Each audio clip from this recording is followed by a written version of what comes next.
Welcome, everybody. I'm going to give some updated COVID numbers at the end rather than the start of the conference because we are still waiting on today's tally, in part because we have a very exciting new presentation of all the data. We have a new website, new ways to look at all the COVID Colorado data. Dr. Rachel Herlihy, our state epidemiologist, will give you an update on all the features and how every Coloradan from their home can really look at the real data of who has it, who's hospitalized, where, when, in a really convenient way. Part of our goal to really empower people to make smart decisions in your everyday lives. Overall, Colorado continues to do well relative to other states. Again, America as a whole is not doing well, but Colorado is doing better than many states. We've had our lowest positivity rate since the testing program began at 2.18%. That's a result of two things: increased testing, that is the denominator, and of course a slight decrease in the prevalence of the virus as the numerator. So 2.18%. We have the fast, quick, free, easy testing sites: Aurora Sports Park, Waterworld, Federal Heights, Citadel Mall, Colorado Springs, Pueblo Fairgrounds, Pepsi Center. You don't need an appointment. You can set one up if you want online, but you really can just drive in. You'll be done in 15 minutes, in and out. Free, quick, easy. You don't need a doctor's note. We encourage anybody who's experiencing symptoms, cold, flu-like symptoms, cough, fever, get tested. And also, if you've been exposed to somebody who you think might have had COVID, get tested a week after that exposure, 7 days after that exposure. It doesn't do any good to get tested the next day because it'll be negative even if you are contracting COVID, but those results would convert about a week later. These tests are being turned around quickly. As we indicated, partly we launched these sites in response to the slow national testing labs. These quick, free, easy testing sites, 2 to 3 day turnaround. We've actually heard a lot of folks to get 2-day turnaround, but it'll almost always be by 3 days. But they're hitting the 2-day quite a bit, which is great. 2 to 3 days is reasonable. We're working on, of course, validating quicker saliva tests and other tests. Want to make sure that the accuracy is there. Part of the problem with the Abbott tests, which we still deploy, is they have a lower accuracy rate than the very highly accurate tests that we administer with our private lab partners at these testing sites.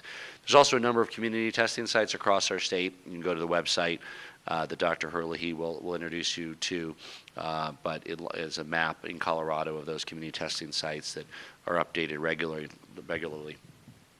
Well, it's back to school time in Colorado. It doesn't look exactly like most back to school times. Yesterday I got to visit Village East Elementary School, part of Cherry Creek School District. The second graders were in class as part of a staggered school week. I got to visit the second grade classroom with my KN95 mask. I wore the same medical grade mask that we're giving to every teacher in the state, one per week.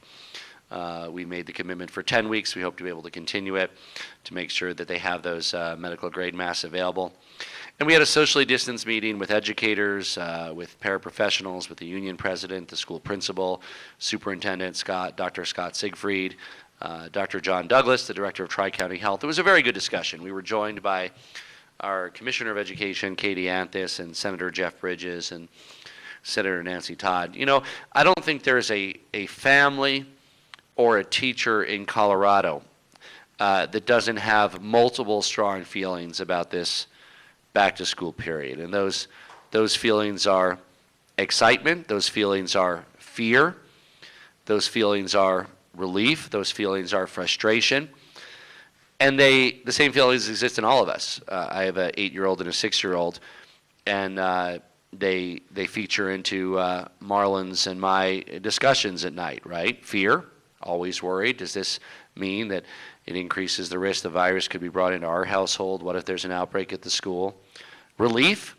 Kids aren't meant to be kept up indoors, and our kids, like most in Colorado, haven't socialized as much this summer. A few, outdoor play dates here and there, and try to get them some socialization. Our daughter did some camps. Our son didn't want to, but building those relationships relief, right? Relief that we hope that the school that they start actually next week in person will go well for them, and of course the excitement of kind of moving forward. So it's really all of those feelings that every parent has, and every teacher has too.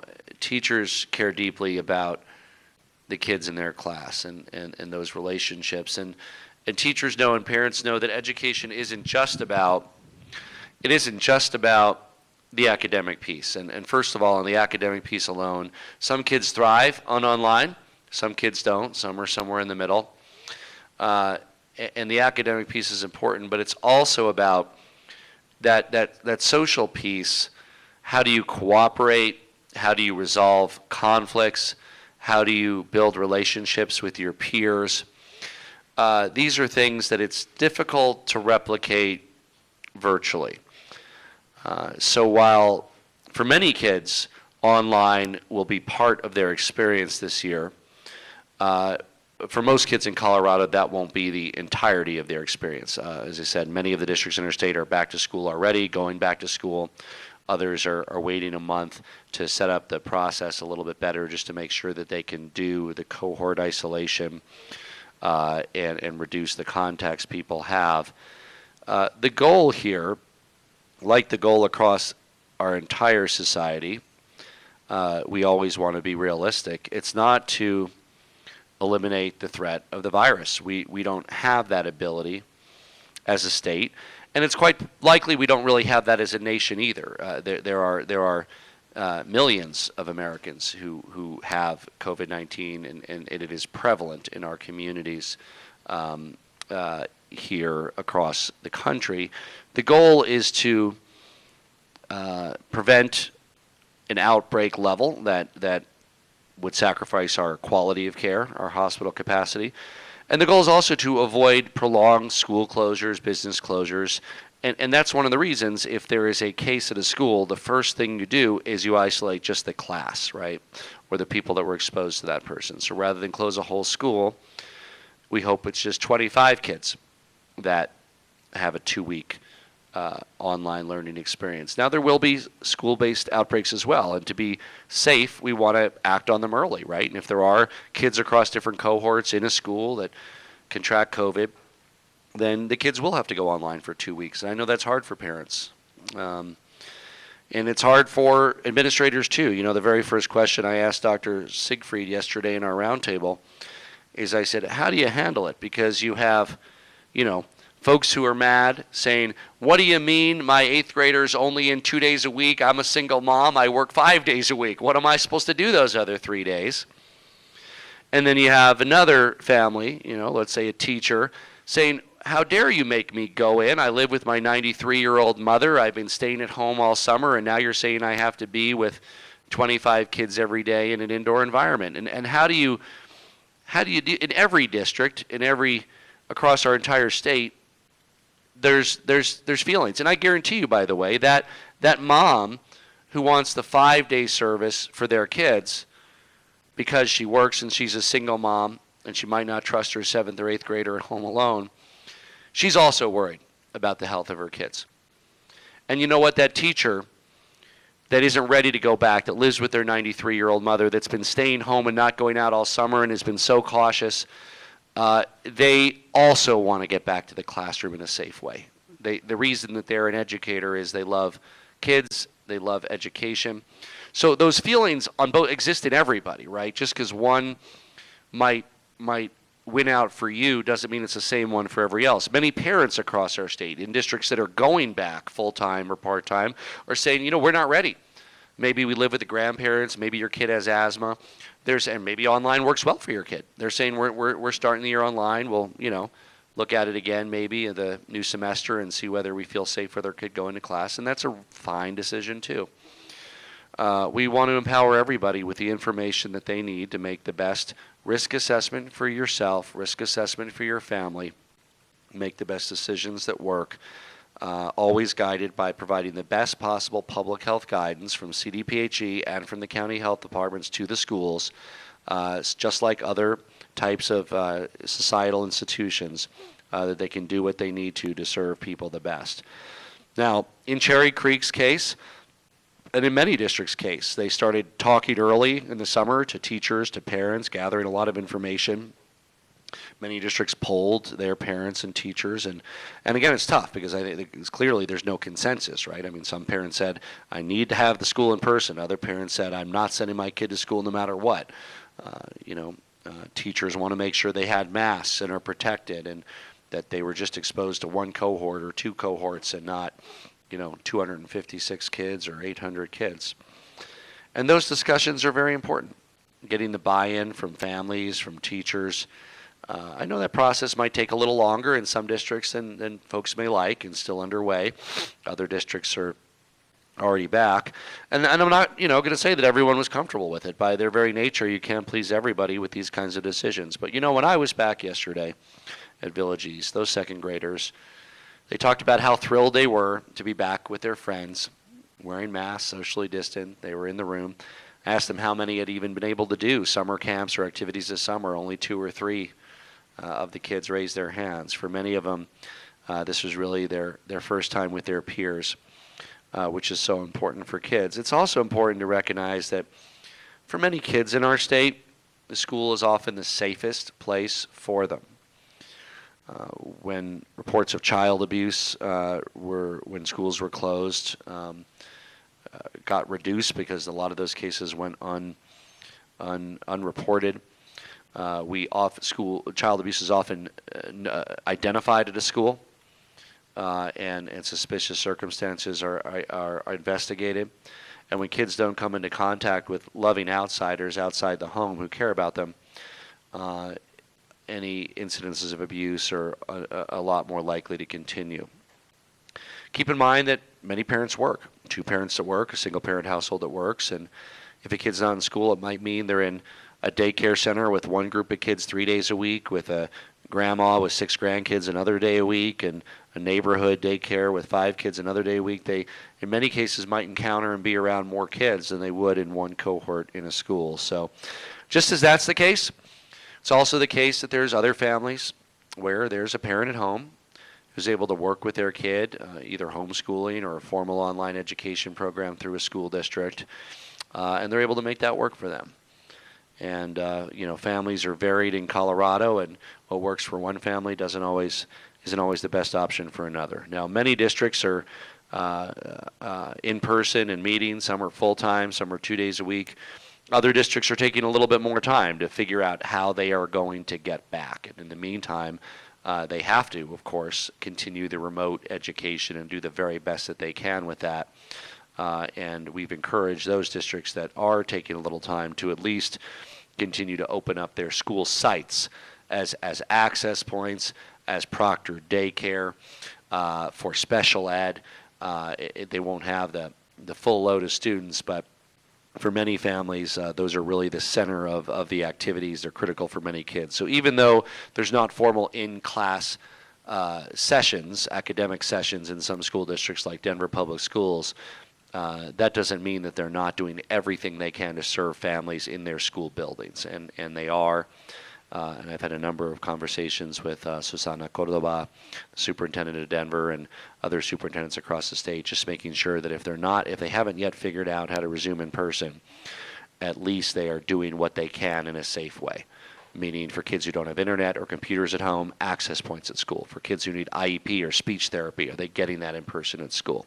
For kids who have nowhere else to go or need school lunch or school breakfast, are they getting that at the school site? And Colorado's not perfect, but by and large, our educators, our administrators, our teachers, our superintendents are really stepping up in an exceptional way. And I would ask parents to bear with them. I know that some of you want to vent on different people for different things, and sometimes you have to do that. But just keep in mind that everybody's working as hard as they can in this difficult environment, and we all have a very short wick here, and I just want to counsel that people do their best to appreciate that hard work and know that there's no easy decisions in all of this. It's not an easy decision to say we're meeting 5 days a week full-time in a school. It's not an easy decision to say we're only online. It's not an easy decision to uproot everything and say we're figuring out how to do 2 days a week with different groups coming in 2 days a week. There are no easy decisions, and we want to make sure that everybody's empowered to make the best choice for themselves. The community, the parents, the teachers, the public health agencies. We want to empower our local communities to do what works. And parents have additional responsibility here too. Parents need to be extra cautious and observant about their kid. A runny nose, maybe last school year, they would have sent their kid to school. But if your child is showing even the slightest symptoms, it is your responsibility to keep them home, get them tested. It's free, quick, and easy sites near you to do that. And create a plan so they're prepared if they do get sick. So if your child has symptoms, consult your doctor, get tested if it's needed. Tests are free, quick, and easy. Because if you don't do that, you might yourself, that a small irresponsible act of sending a kid with a runny nose to school might lead to your whole school closing. And that's not right. That's not right by the other parents. Not to mention it could lead to further spread of the virus, and some of those folks might have to be hospitalized. School districts work closely with their local public health officials as well. Every county is different. There's a different incidence of the virus, and making data-based decisions about how they're doing school, social distancing, cohort protection. Really, it's among our top priorities to safely get kids back to school. And I was just so happy to be in a classroom yesterday with second graders. I'm glad that my first grader and fourth grader will be going back to school next week as well. Now, with the success level we've had in the virus, the state is looking at variances again. There's two that were granted. The first of kind of the new round, Herlihy and Hinsdale, were granted. And we want to be very intentional about those future variances, very thoughtful, make sure the protocols are in place. In general, the way that we think about it is that the variances are a good process for site-specific protocols, like if you have a big fairground or stadium, what is the way you're going to operate that, and we want to empower you to do that. Where we want to go in the general stuff, like, we want a larger gathering size in general, is to push counties to go for the protect your neighbors phase. That means they show the public health capacity, low incidence of the virus, and then they sort of automatically get every exception that they would want to go to larger sizes versus just picking and choosing here or there. So we want to work to with our counties to get as much open as they can, as quickly as they can, in a safe way. And of course, we all know that if we see a spike in cases, we need to make sure that we take additional steps to be safe. But what's working here, and this is why we want to continue what works. The mask wearing's working, folks, right? It's extremely unlikely that it's a coincidence that really a couple weeks after the mask wearing requirement is when we started to see significant decreases in the transmission. So that's continuing. That's continuing for another month. With the better data we have, we always inform our decisions around bars and late night events. It's always informed by the data, by the epi state of where we are. We are glad to be in a situation where we announced the last call will be moved to 11 o'clock rather than 10 o'clock. And I am hopeful that if the data continues to show the trend we have, I'm very hopeful that within a month that can then go to midnight, in a data-driven process that ties in the level of risk with transmission, with the presence of the virus in our state and the trend in the virus. But starting this Saturday, last call will be 11 o'clock.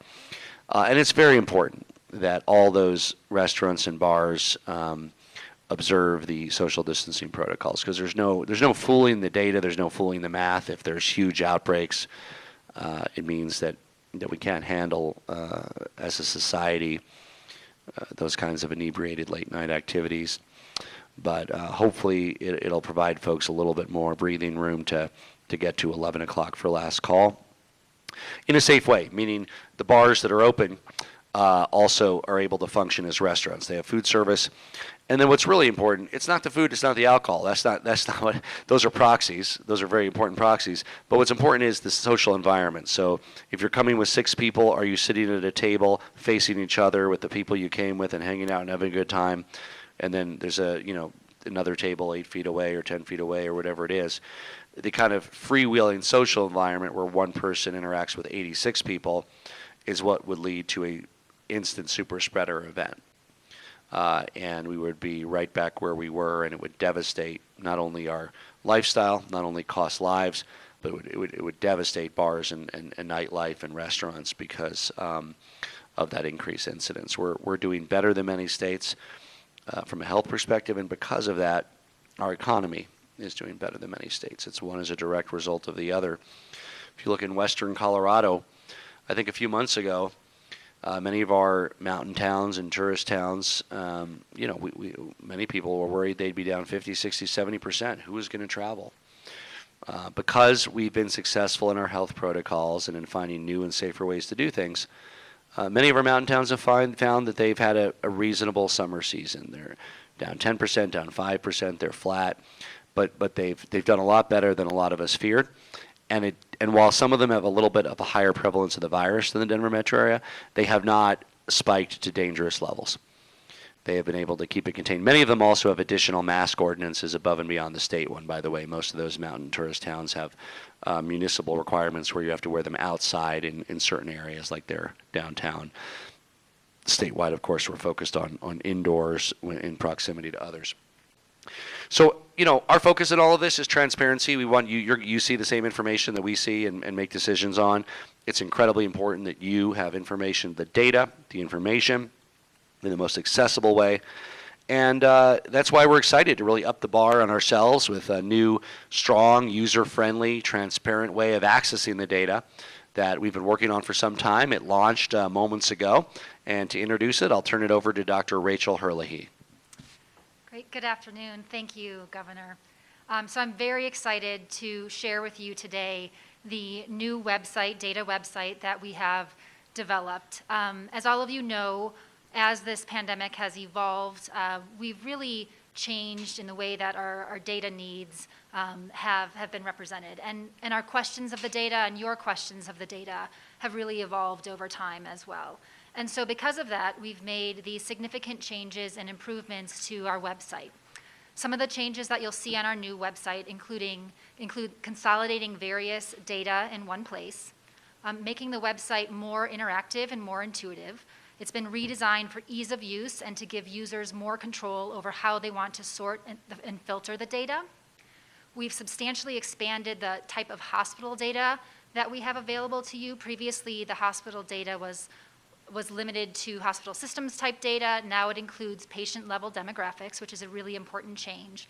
We also are presenting much more detailed information on outbreaks, demographics associated with outbreaks, where those outbreaks are occurring, lots of information around outbreaks.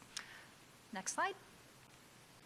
So this is what our landing page will look like. As the governor mentioned, this website is now live. The numbers that are there right now are yesterday's numbers. As we usually do, we'll be updating the website at 4 p.m. today with the current numbers. And so as you're used to seeing, you will see those boxes along the top that show you some quick facts, the stats on cases, hospitalizations, and other statistics on a daily basis in the state. And then below that, you'll see a series of gray boxes, and each of those is a tab that you can click on, and there are different types of data within each of those tabs as they are labeled. Below that is a series of quick facts that we wanted to have readily available on our homepage so that individuals could see some of the key facts, key data associated with our tracking of this epidemic. And you'll see that those are categorized into different types of data, including case data, hospitalization data, clinical data, and laboratory data. Next slide. And so the first tab that you come to is our case summary tab. This should look fairly familiar to you, but what you'll see here is that there's more tools and different ways to interact with the data. The first thing I want to point out to you is that on every single page in this website, what you'll see is a home button, which allows you to navigate quickly back to home. And you'll also see an information tab that you can click on to really get more detailed information about the data in each of these visualizations. And then on each of these pages, what you'll see is a series of boxes that you can click on to visualize the data in different ways. What I'm displaying here is case data, and I'm displaying it by reported date, and I'm also displaying the data by counts. You'll see that you can look at the data as cases, deaths, or you can look at maps, and we'll go into some of these examples in just a minute. You can look at the data on a daily basis, you can look on the data on a weekly basis, you can look at it for the dates when cases were reported to public health, or you can look at the data based on when an individual's symptoms started. So based on the day their symptoms started or the week their symptoms started. So lots of different ways to interact with the data and visualize it to really answer the questions that you might have about the data. Next slide. Again, moving on, within the same case summary tab, you can visualize death data. Here I'm showing you the death data weekly, and you'll see these color-coded lines that show you the number of deaths that have occurred in Colorado per week. You'll see they're color-coded to represent whether or not we've seen a week-over-week increase in the number of deaths or a decrease, and then they're labeled with the percentage increase or decrease from week to week. And this is really important, as we've talked about previously, in trying to help us understand whether we're seeing acceleration or deceleration in the amount of transmission that's occurring in the state. So again, you can look at this data on a daily basis, on a weekly basis. You can look at counts, or you can look at cumulative data. Next slide. That third tab is map-based data, and here you can look at case count data. You can look at case rates, so case counts divided by the population for each county. You can look at deaths, or you can look at the death rate per 100,000. So again, that death rate data. And then on the right side of this slide, what you'll see is sort of a ranking of the different counties in the state and the levels of disease incidence or the numbers of deaths that have occurred in those counties, both by counts or by rates of disease. Next slide. Next, we're moving on to the demographics tab, where you can look at detailed information about age, sex, and race and ethnicity of both cases and deaths that have occurred in the state. And so here I'm displaying for you cases and age group data. And what you'll see in this figure is you can see over time, and this is really one of the really important changes that we wanted to make to our data, is to allow individuals to better visualize our data over time. So what you can see here is the change in the percentage of cases among each of these different age groups over time and how that has changed throughout the course of the pandemic. If you look at the bars on the top, this allows you to see whether or not the number of cases that we're seeing in the state are overrepresented or underrepresented by certain age groups. If you look at those gray bars, that shows you the percentage of Coloradans that are in each of those age groups, and then the colorful lines show you the percentage of cases that are in each of those age groups. So when the colorful bar exceeds the gray bar, that is really where we see overrepresentation of a particular group among our cases. If the colorful bar is less than the gray bar, that means that group is seeing less overall incidence of disease than other age groups. You'll also see in the bottom right-hand corner that there's a little white box that appears. So for this figure, I was hovering over a certain data point. And so for all of these visualizations, you can hover over the data and get detailed information for each of the data points. Next slide. So moving on to the testing data, this should look fairly familiar to you. So this is the same way that we've been visualizing our testing data, the volume of testing that's occurring, as well as the percent positivity value. But what we are allowing you to do now is to really interact with the data in different ways, to look at the positivity values on a daily basis, a 3-day moving average, or a 7-day moving average. You can look at cumulative data or daily data, and you also can look at antibody testing data. And that data has been on our website, but it's been a little bit more difficult to access. So here we're trying to put everything on one screen so you can quickly toggle between different types of data sources. Again, you can hover on the data point you're interested in looking at and see some additional details about the data. Next slide. So this is where we have a significant increase in the amount of data we're showing around hospitalizations. We are both displaying hospital-level data on this site and patient-level data. First, I want to show you one example of the hospital-level data that we have. So this figure is showing you Coloradans that are currently hospitalized in Colorado, and it's showing you confirmed cases and then also something we call PUIs, which are patients under investigation or individuals who do not yet have a test result back. And so this is data that we're tracking over time to understand how many Coloradans are hospitalized at a given time. Next slide. You can also look at specific patient-level data, and this is completely new to our website. So what you're able to do is to look at hospitalized patient data in Colorado by age group, by sex, by race and ethnicity, and in this final tab, which I'm showing for you here, which is post-hospital location. So this data shows us where individuals have gone after their hospitalization. So it shows us if individuals have gone home, if those individuals have died, if they've gone to a skilled nursing facility, or to another location. Next slide. Next is our incidence and epidemic curve data. So this data should look fairly familiar to you. There are different ways to visualize the data. You can look at what has occurred in counties over a 2-week period of time, a 1-week period of time. Or you can look at it at the county level, which is new, or you can look at it at the regional level, which is what we've historically been showing on our website. One other really important change to our website with this type of data is that you have the option to exclude outbreak-associated cases, and this is really important when we have smaller counties in the state that are substantially impacted by an outbreak that might be occurring that's really not within their community. So an example would be an outbreak that might be occurring in a prison setting where those prisoners are not interacting with the community. And so we wanted to have this option to exclude those types of cases to really try and reflect the level of risk to individuals who might be visiting that community. Next slide. Next is more detailed outbreak data. So what you'll see here is that we've significantly increase the amount of outbreak data that is available. One of the things that we're doing, and I'm showing here, is you can visualize the types of outbreaks by these different categories. This data has been shown on our website just in sort of a spreadsheet, but now we've created some interactive tools so you're able to look over time at the types of outbreaks that are occurring across the state. And they're categorized into these 13 different categories: healthcare, there's restaurants, bars, retail, various categories, to try and understand where we are seeing outbreaks in the state. And you can look at this on a weekly basis or on a monthly basis. What's shown here is data on a weekly basis. Next slide. And next, you can also visualize outbreak data at the county level, and that's what's being shown here. And one other really important thing that we've done with this type of data is you have the ability to look at all outbreaks that have occurred in a county, or you can look at just active outbreaks in a county. And so what I'm showing you here is county level data that's showing you outbreaks, but it is only outbreaks that are currently active in these counties. And so you can see, based on the color and the graphic to the right, where we're seeing the most outbreaks in the state currently. Next slide. And finally is our CDC provisional death data. So this is death certificate data. So these are deaths that are coded on death certificates as due to COVID-19.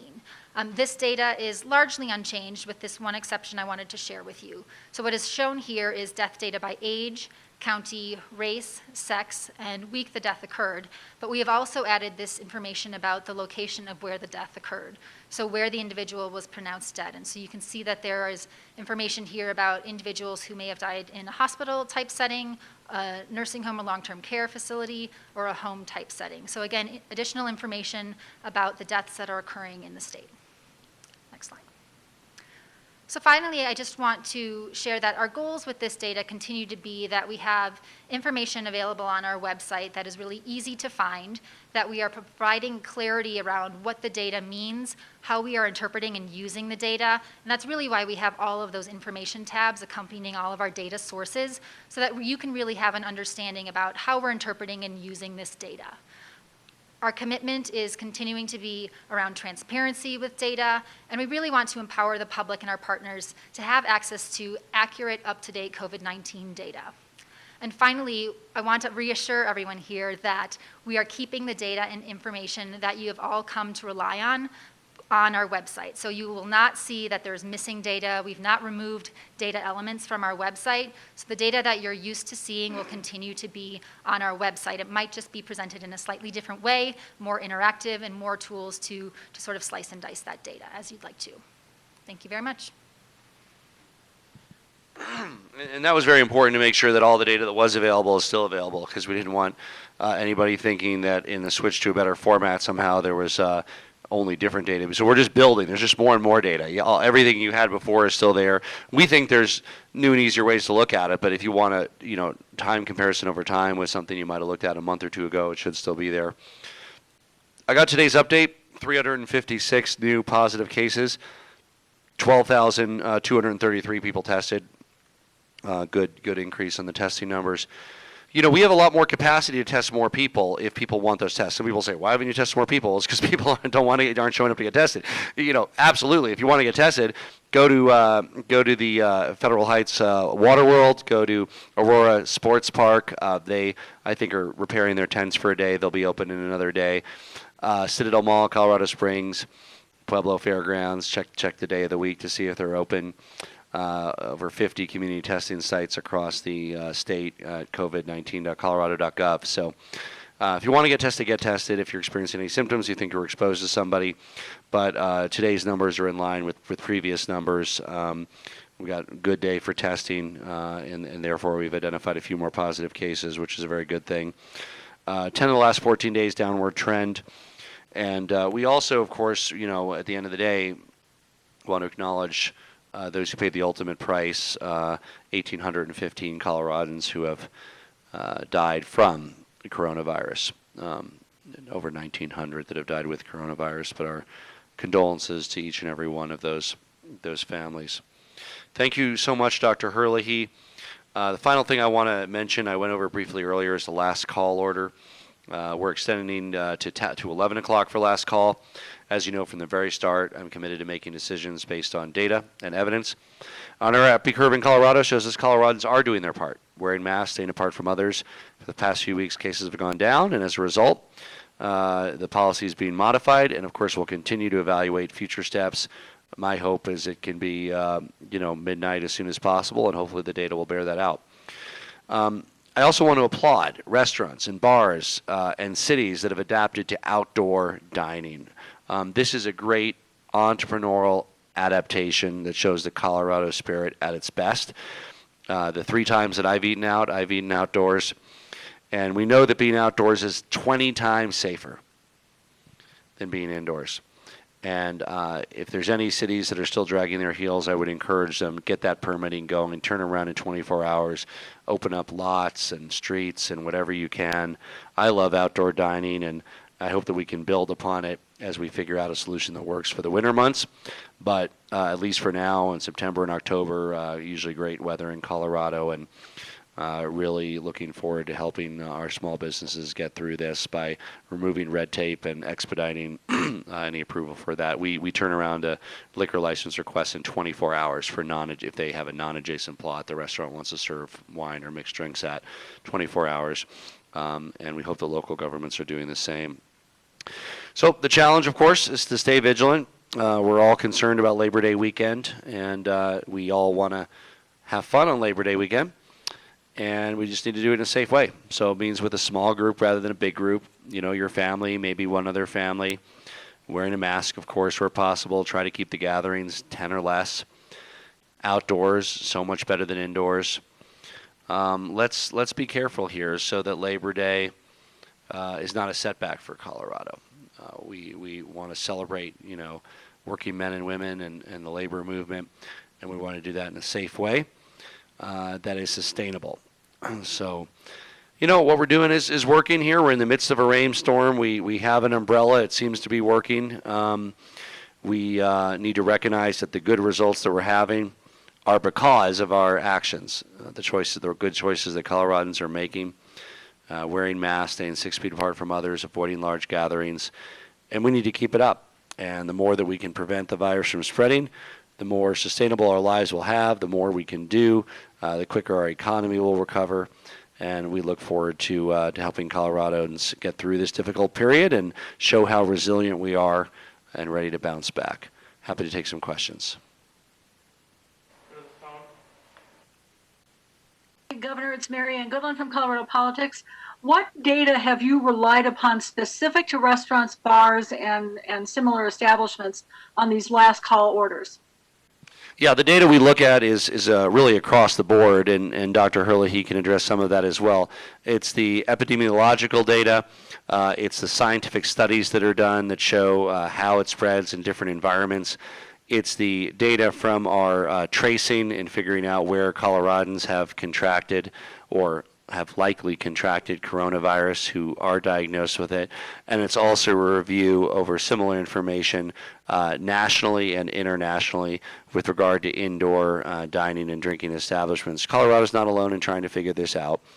The European countries and across the United States and across the world, everybody's trying to figure out how people can have a nightlife experience during the pandemic without setting society and the economy back and costing tens of thousands of lives of their innocent countrymen and women. And I'll turn over to Dr. Herlihy.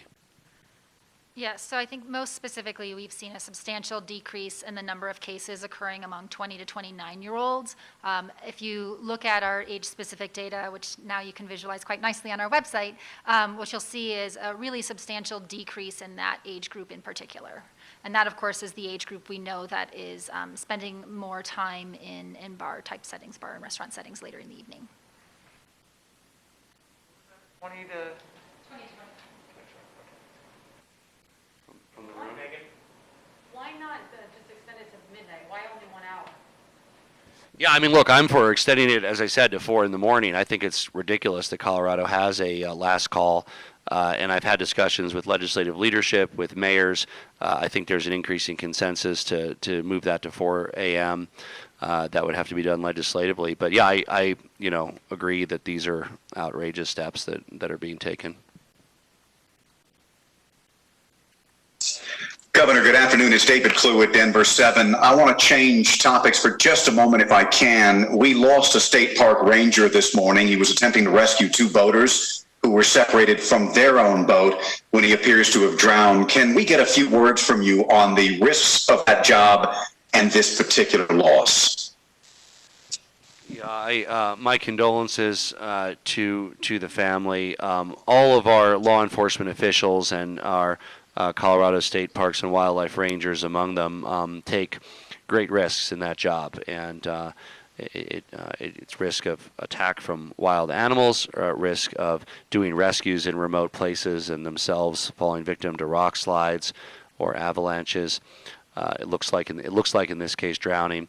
So I want to really show our appreciation for all of the amazing men and women, the federal rangers, parks and wildlife officers, and others that really do take on greater risks to help keep our amazing wild outdoor areas safe.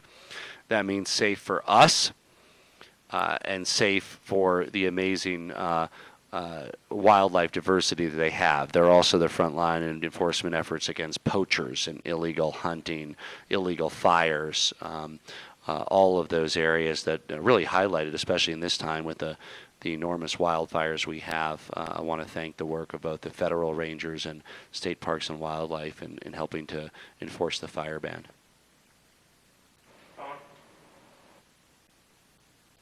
Governor Charles Ashby from the Grand Junction Daily Sentinel. So as you may or may not know, Colorado Mesa University students came back to school this week, and they had a pretty good plan put together for in-school or in-person classes.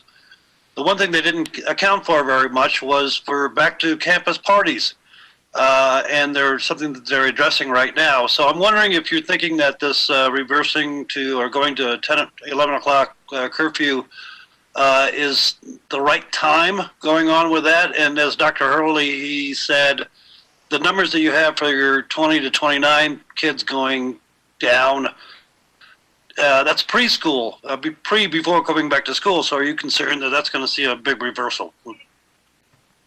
I'm very concerned about our residential colleges in particular, for a couple of reasons. One is that they are residential.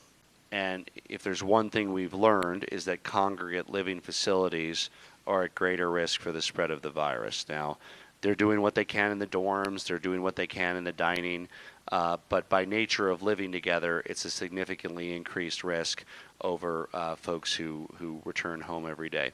Second, yes, we're worried about the socializing that's customary and a meaningful part of a college experience. It's not so much the bar and restaurant piece that's covered under this order. It's the more difficult piece of private parties and events. It's people having house parties with 120 people, no social distancing. A lot of the municipalities, Boulder, Grand Junction, Fort Collins, have really upped the bar on enforcing their noise ordinances and other normal requirements that often lapsed and often are not enforced. But in this time, they take on an added significance, because if there's 150 people in a house in a normal time, an officer might simply say, turn down the music.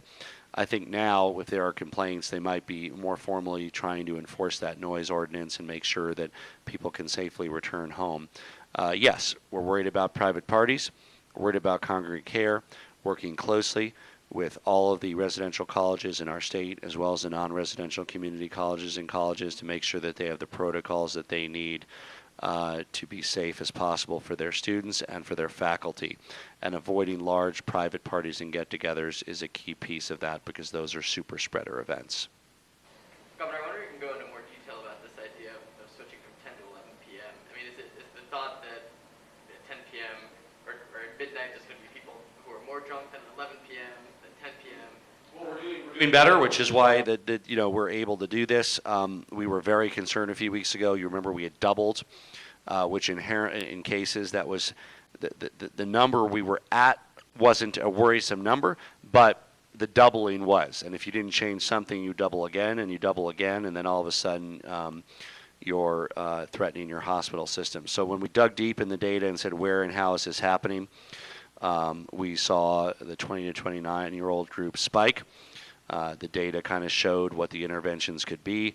We're now in a better place. Our viral presence has gone down, 30, 40%. And so we're able to extend those hours to 11 p.m. And nobody is more hopeful than me that we can get to midnight in a month, and as I said, hopefully permanently to 4 a.m. Hello, Governor. This is Vinny Del Giudice at the Bloomberg News in Denver. An agriculture question. Can you or Dr. Herlihy provide an update on COVID-19 safety at the beef plants in Greeley and Fort Morgan? And are you worried about another spike at the beef plants this winter? Thank you very much. In the preface to your question, I thought when you said agriculture, I thought you were going to ask about the droughts, because we are experiencing a statewide drought in Colorado. That's indirect effect to the beef plants. But I'll let Dr. Herlihy talk about JBS and Cargill.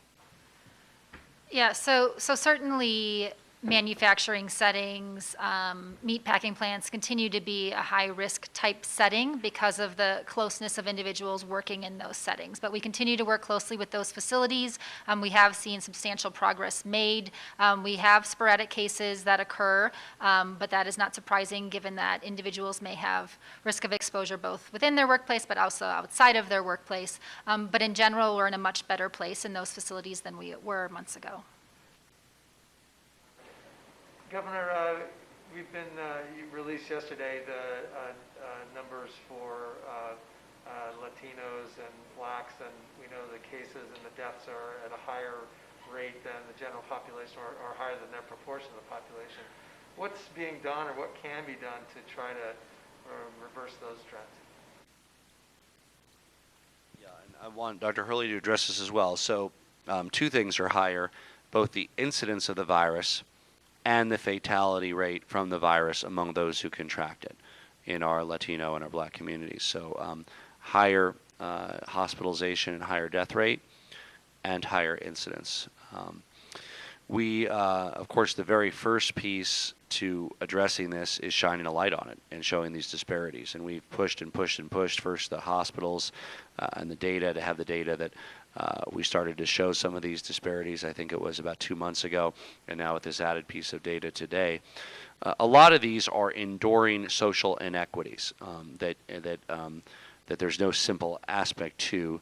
They're a result of the long tail of systemic racism.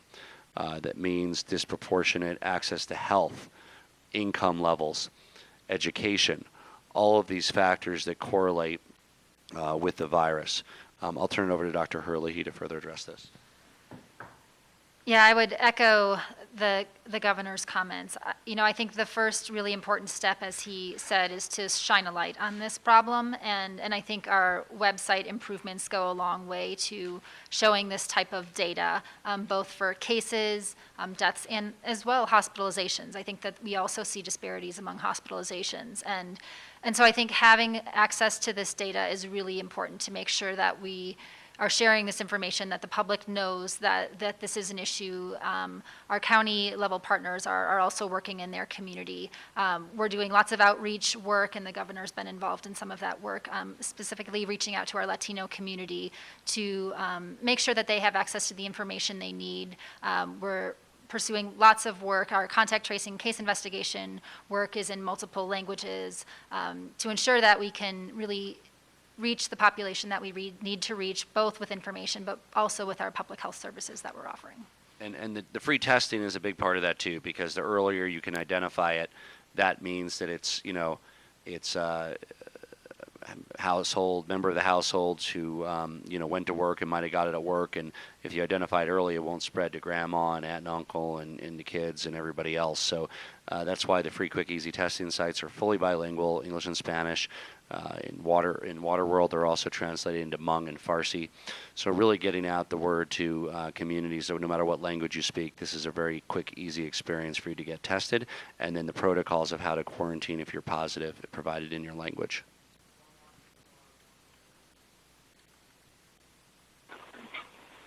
Hello, Governor. Jesús Carrasquel from Noticias Univisión. Gobernador, teniendo en cuenta los casos positivos de coronavirus en la escuela Fort Lupton y una en Colorado Springs, ¿cuáles son las medidas que va a tomar para que sea más seguro el regreso a clases? Y otra pregunta sería, ¿qué me puede hablar de la última llamada?